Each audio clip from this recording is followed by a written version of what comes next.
E aí, pessoal, como é que estão? Tudo tranquilo? Eu sou o Carvalho, treinando para hoje mais um react, dessa vez lá do Psicologia dos Animes, que é Midoriya tem algo que todos nós buscamos. Psicologia Boku no Hero. Link do vídeo original vai estar na descrição para vocês poderem conferir. Se começa as redes sociais, meu canal é Roxinha, beleza? Então segue nós lá.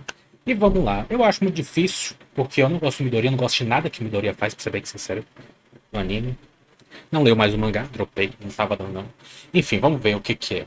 Sim, sempre terá alguém que não vai gostar de você por algum motivo. Tenha noção disso e aceite isso. Afinal, por que alguém odiaria Izuku Midoriya? Midoriya é daqueles protagonistas que ensinam muito e fazem a gente refletir. Como alguém odiaria uma pessoa que não prejudica ninguém, que sempre está tentando ajudar os outros e a única coisa que pretende superar é a si mesmo. Mas estamos falando do ser humano. Você pode, por exemplo, apenas querer superar a si mesmo, mas o outro pode ver aquilo de outra forma. Às vezes não temos muito controle sobre o que o outro vai pensar da gente. Não importa o que o Midoriya tente passar, a mensagem de superar a si mesmo vai fazer o Bakugou ver aquilo como uma ameaça, um olhar ansioso. Essa é a expressão que o Midoriya mais expressa no começo do anime. Por dois motivos. O primeiro é que ele está sempre indo contra a corrente, sempre saindo fora da boiada, sempre saindo do seu lugar quentinho, do seu lugar seguro. E isso, consequentemente, vai causar um medo. E o outro grande motivo dele sentir assim é o quanto os outros tentaram colocar na cabeça dele que o sonho dele era impossível, que ele não era capaz, e o sonho dele também é um dos motivos dele sofrer bullying. As crianças não apenas fazem bullying com Midoriya por causa que ele não tem poder, coisa que 80% da população de Boku no Hero tem, mas sim porque ele quer ser algo que os outros acham que ele jamais poderia ser. E Midoriya se sente mal com isso, mas ele não desiste. Como conta o psicólogo Leon Zeitzer, você não pode saber seus limites até que faça todos os esforços para transcendê-los. Isso é basicamente o lema do Midoriya. Boa parte das limitações emocionais que o Midoriya tem hoje são muito em decorrência do que o Bakugou fez com ele. O Bakugou, que já falamos aqui no canal, é um dos principais responsáveis pela insegurança do Deku. Mas não apenas ele, como outros alunos e até professores. Só que mesmo com tudo isso, Deku tem uma ótima autoestima. Porque mesmo as pessoas tentando rebaixar ele, fazê-lo se sentir mal, ele continua firme. Ele se questiona, ele se sente inseguro em alguns momentos, como seria o normal, mas ele continua. Porque diferentemente do Itadori, do Naruto, do Luffy, o Midoriya é tímido. E eu sei como é que é isso, eu também sou tímido. O Midoriya, quando vai fazer algo, ele é inundado por pensamentos. Pesquisas mostram que pessoas tímidas sentem mais emoções negativas e positivas de forma mais intensa. E isso pode ser a grande razão dos tímidos terem mais dificuldades em interagir com outras pessoas. Por isso é importante para os tímidos terem boas relações com pessoas que o encorajem, como é o caso do All Might e da Uraraka pro Midoriya. Porque o personagem principal de hoje tem um grande senso de altruísmo, tem grandes qualidades.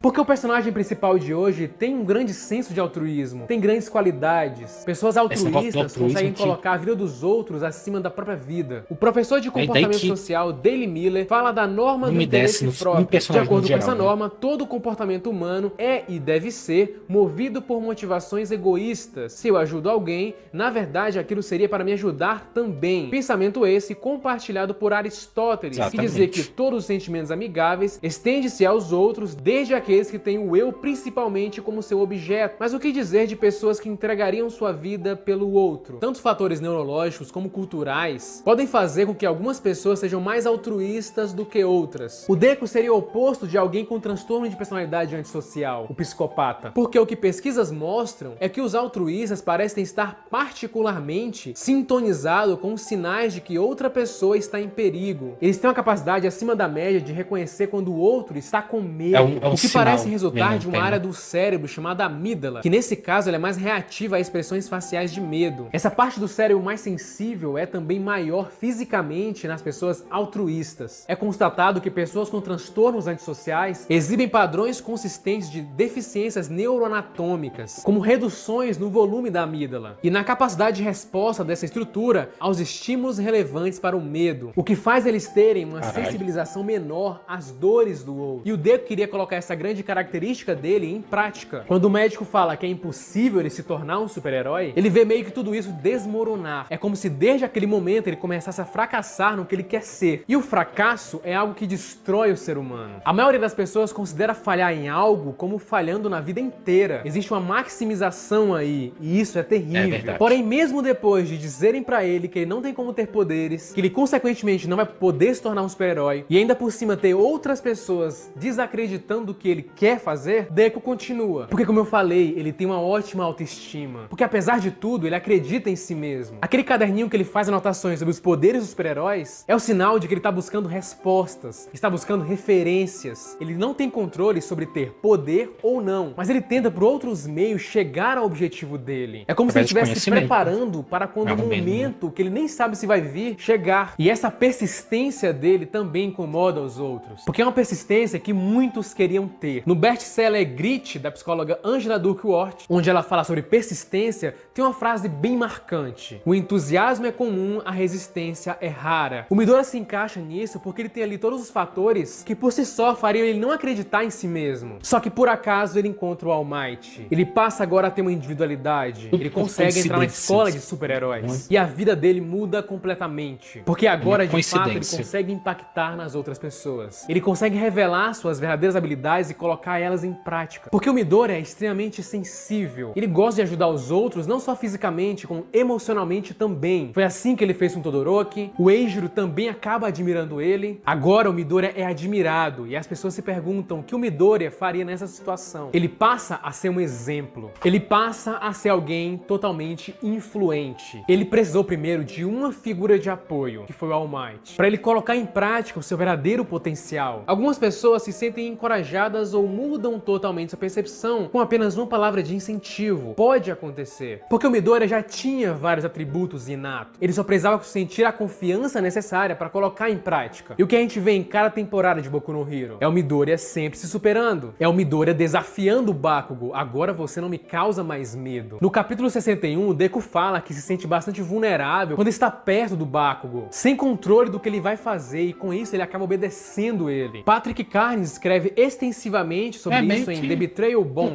sobre a relação entre vítima e agressor. Uma espécie de síndrome de Estocolmo. Pode muito acontecer em casos de bullying, onde as vítimas do sofrimento formam um vínculo com o agressor. O apego não é uma questão de livre-arbítrio. A pessoa que sofreu pode internalizar o sofrimento e buscar um resultado positivo que restaure sua dignidade, sua autoestima e cure suas feridas. Quem não se lembra do Deku nervoso nos primeiros episódios, quando fica perto do Bakugo? Ele está prestes a entrar na escola e se sente extremamente nervoso, que é claro um reflexo da timidez dele e da insegurança que tentaram impor a ele. E agora o que o Deku mais fala? Ele desafia o Bakugo. Ele não tem medo de desafiá-lo, de confrontá-lo. A história de Davi e Golias sempre foi uma analogia a algo impossível de vencer. Porém, no livro do jornalista britânico Malcolm Gladwell, Davi e Golias, a arte de enfrentar gigantes, é mostrado uma visão diferente de quem de fato era mais vulnerável nessa luta. Deku parece o mais vulnerável, mas será que ele é o mais frágil em toda essa equação? É um livro muito bom que mostra diferentes ângulos das relações de poder. Midoriya não trata a vida como uma corrida breve, e sim como uma maratona, onde quem ganha não é o mais rápido necessariamente, e sim o mais resistente. Ele lutou contra o fato de não ter estrutura física para realizar o seu sonho, e essa resistência dele foi premiada por ele estar preparado para quando o momento chegasse. Hoje ele ainda luta contra a timidez, a gente vê isso perfeitamente. Midoriya tem dificuldade de se expressar em alguns momentos, mas depois de tudo isso que ele nos ensinou, até o fim de Boku no Hero, o que mais Midoriya vai nos ensinar? Curta, se inscreva, compartilhe e lembre-se,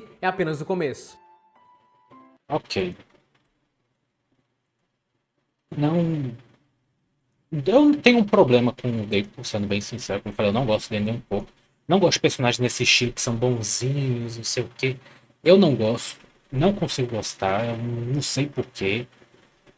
Pra mim, eu tenho que o personagem é retardado por algum motivo. Porque ficar todo bonzinho, não ter o ódio, não sei o quê, não dá, sabe? Tudo bem que tem umas horas ali que o Deku realmente fica nervoso, né? Fica realmente pistola, vamos dizer assim. Mas você vê com o próprio Bakugo, sabe? O fato dele não pistolar, dele não fazer nada, sabe? Dele ainda tratar o Bakugo como um amigo na infância, obviamente, né? Tô falando quando ele era petitinho. Aí depois ele fica naquela questão, né, de realmente ter uma apreensão, ficar bem nervoso e tudo mais, já no começo do anime. Então, assim, eu não gosto de Midoriya, realmente. Então, é isso. Mas realmente tem que se admitir que ele tinha tudo pra não dar certo, né, como o próprio Rafael falou. E essa resistência dele, essa perseverança é de se admirar, sim. É isso, espero que vocês tenham gostado. Se gostaram, deixa o like, se inscreva, que ajuda demais o canal e nos vemos na próxima. Falou!